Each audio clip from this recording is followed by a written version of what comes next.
Selamat pagi saudara-saudara yang dikasihi Tuhan.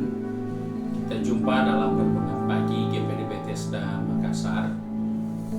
Pagi ini saya akan baca dari Injil Yohanes pasal 14 ayat 7. Firman Tuhan berkata sebagai berikut: Damai sejahtera kutinggalkan bagimu. Damai sejahteraku kuberikan kepadamu, dan apa yang kuberikan tidak seperti yang diberikan oleh dunia kepadamu.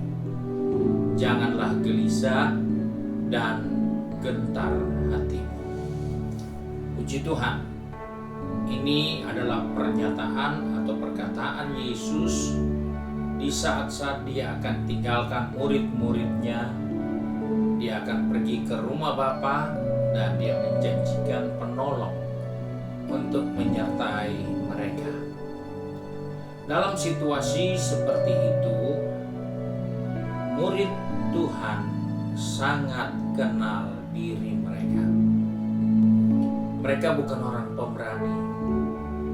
Mereka bukan orang yang punya jaminan untuk bisa aman, nyaman di dalam pengiringan mereka kepada Tuhan. Mereka sendiri sadar bahwa ketika Yesus mati di kayu salib, tidak ada berani dekat dengan salib Yesus. Semua menjauh. Bahkan di saat-saat terakhir ada Yohanes di situ. Dan pada jarak yang cukup dekat, itu pun tidak bertahan lama. Karena mereka sadar bahwa perpisahan dengan gurunya adalah sesuatu yang tidak mudah. Mereka punya pengalaman babak belur ketika Yesus mati di salib menebus dosa mereka. Alkitab mencatat mereka meninggalkan tempat mereka, mana mereka biasa berkumpul bersama, dan mereka kembali kepada pekerjaan mereka semula. Mereka kembali dengan kebiasaan mereka semula. Karena mereka kehilangan seorang yang sekian lama, 3,5 tahun, menyertai mereka, mengadakan banyak mujizat dengan mereka, memberikan kepastian-kepastian yang ada di dalam perjalanan kehidupan selama 3,5 tahun. Dan saatnya setelah Yesus mati dan bangkit, mereka pun mengalami goncangan. Dan kembali setelah 40 hari, Yesus kembali berkata kepada mereka, damai sejahtera yang kutinggalkan bagimu. Damai sejahtera kuberikan kepadamu, dan apa yang kuberikan tidak seperti yang diberikan oleh dunia kepadamu. Ketika dia katakan damai sejahtera kutinggalkan bagimu, mereka sadar, mereka tahu apa arti ditinggalkan. Sebab itu Yesus perlu menegaskan kepada mereka bahwa apa yang dia berikan kepada murid-muridnya itu tidak umum. Itu bukan suatu suasana yang biasa dijumpai dalam hidup sehari-hari. Ada banyak orang bisa merasa damai, sejahtera ketika dia bisa hidup dengan nyaman di rumah, dengan penghasilan yang cukup, dengan keadaan yang aman, terlindung, jauh dari niat-niat jahat. Maka banyak orang senang menikmati damai sejahtera seperti itu. Tetapi Yesus katakan, damai sejahtera yang kutinggalkan adalah damai sejahteraku itu tidak seperti yang dimiliki dunia ini. Di dunia ini kita bisa melihat ada banyak orang menilai damai sejahtera menurut ukuran umum. Saya lebih baik mengungsi daripada tinggal di Indonesia. Ada sedikit-sedikit kerusuhan, ada sedikit-sedikit kegiatan-kegiatan yang tidak nyaman. Kita cari tempat yang lebih aman di luar negeri. Tidak salah. Tapi itulah standar kedamaian dan kesejahteraan yang umum. Itu adalah hal yang biasa orang yang mampu maupun tidak mampu mengejar hal yang sama, yaitu damai sejahtera yang standar. Tapi Yesus katakan di sini, damai sejahteraku yang kuberikan kepadamu tidak seperti itu, lebih dari yang pada umumnya. Sebab itu kita lihat dalam Alkitab kita, di mana firman Tuhan mengingatkan di dalam buku Efesus pasal 2 ayat 15. Sebab dengan matinya sebagai manusia, ia telah membatalkan hukum Taurat dengan segala perintah dan ketentuannya, untuk menciptakan keduanya menjadi satu manusia baru di dalam dirinya, dan dengan itu mengadakan damai sejahtera. Disinilah kita melihat bahwa damai sejahtera yang diberikan kepada saya dan saudara adalah damai sejahtera yang lahir, yang muncul dari manusia baru, manusia yang bangkit dari kematian, yaitu Yesus yang sudah bangkit dari kubur, dan kebangkitannya itu luar biasa. Sejak Yesus bangkit, dia tidak mengalami kesulitan untuk masuk di dalam satu rumah. Dia tidak mengalami kesulitan untuk bisa berjumpa dengan siapa saja, di mana saja. Karena dia memiliki tubuh kebangkitan yang tidak dapat dibatasi. Dia memiliki tubuh yang supranatural, yang tidak bisa dikendalikan dengan kekuatan, dengan benda, dengan semua ciptaan yang ada, tidak mampu untuk mengikat atau mempertahankan tubuh yang sudah bangkit itu. Dengan gampang dia naik ke surga, tanpa perlu ambil ancang-ancang dari gunung yang tinggi terus terbang. Enggak. Dia tidak perlu tenaga ekstra untuk bisa naik ke surga. Dalam keadaan memberkati murid-muridnya, dia naik.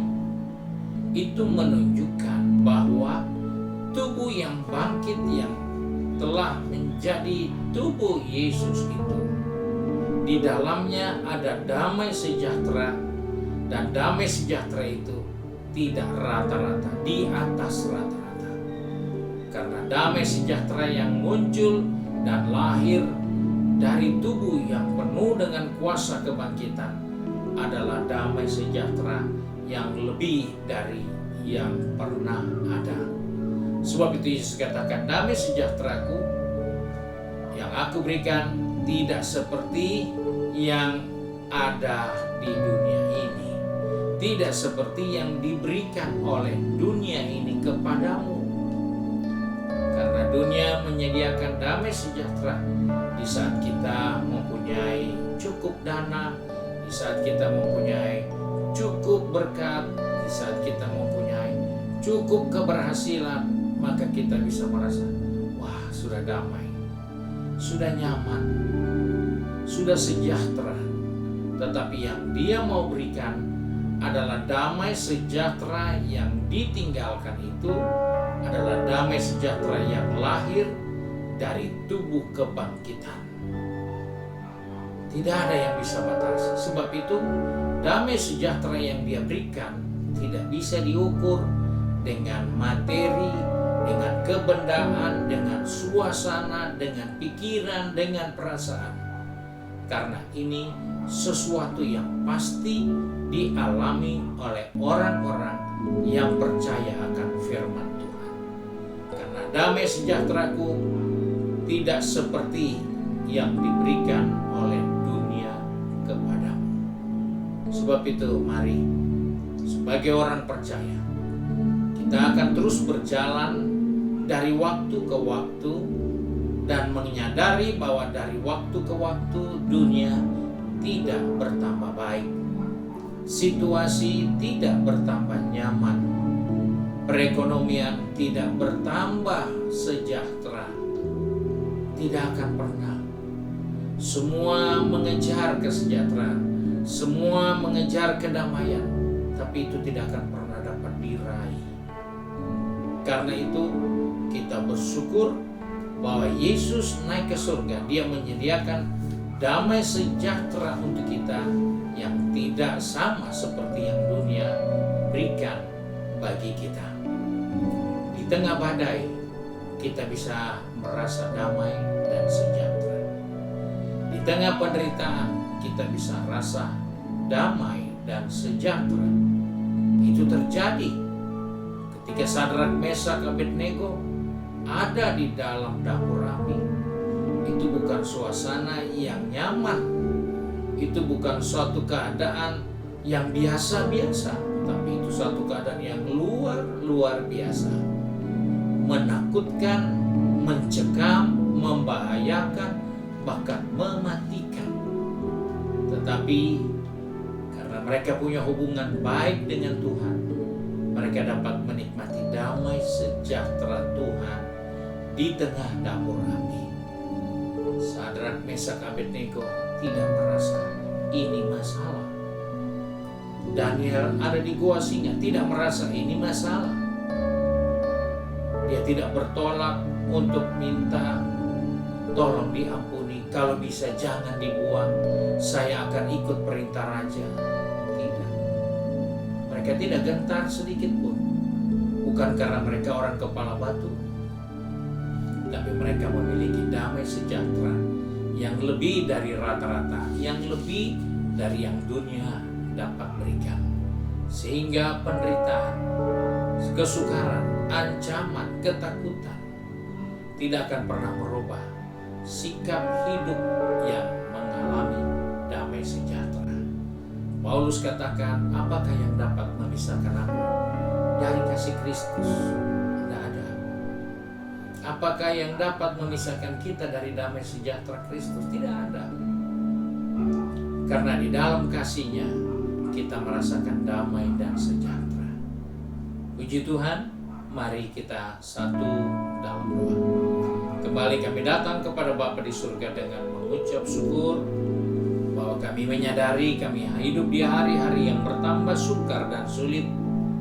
Kami tidak terbawa merasa takut dan merasa bimbang dengan keadaan yang ada, tapi kami merasa damai sejahtera Tuhan selalu ada, dan itu diberikan bagi kami yang ada sampai saat ini. Karena itulah damai sejahtera yang Engkau tinggalkan bagi orang-orang percaya. Sebab itu Bapa, tolong anak-anak-Mu yang sudah pergi ke tempat pekerjaan, yang sudah ada di tempat bisnis, maupun yang ada di sekolah atau sedang belajar, dan juga yang sudah sibuk dengan kegiatan di rumah tangga mereka masing-masing. Tuhan, ingatkan kami bahwa apapun yang sedang kami hadapi tidak akan pernah mampu menghilangkan damai sejahtera yang Yesus berikan bagi kami. Karena damai sejahtera yang Dia berikan tidak akan hilang oleh situasi, kondisi, ketakutan, ancaman, dan lain sebagainya. Karena damai sejahtera yang Engkau berikan tidak sama, tidak sejajar, tidak setara dengan seperti yang dunia dapat berikan bagi kami. Sebab itu kami bersyukur bahwa damai sejahtera-Mu menyertai kehidupan kami sepanjang hari ini, sehingga dari terbitnya matahari hingga terbenamnya, biarlah Bapa di surga dipermuliakan melalui kehidupan kami semua. Terima kasih ya Tuhan. Kami bersyukur, berdoa di dalam nama Tuhan Yesus Kristus, Juru Selamat kami, Majikan yang baik dan setia. Haleluya. Amin. Puji Tuhan. Tuhan Yesus memberkati kita dan selamat pagi.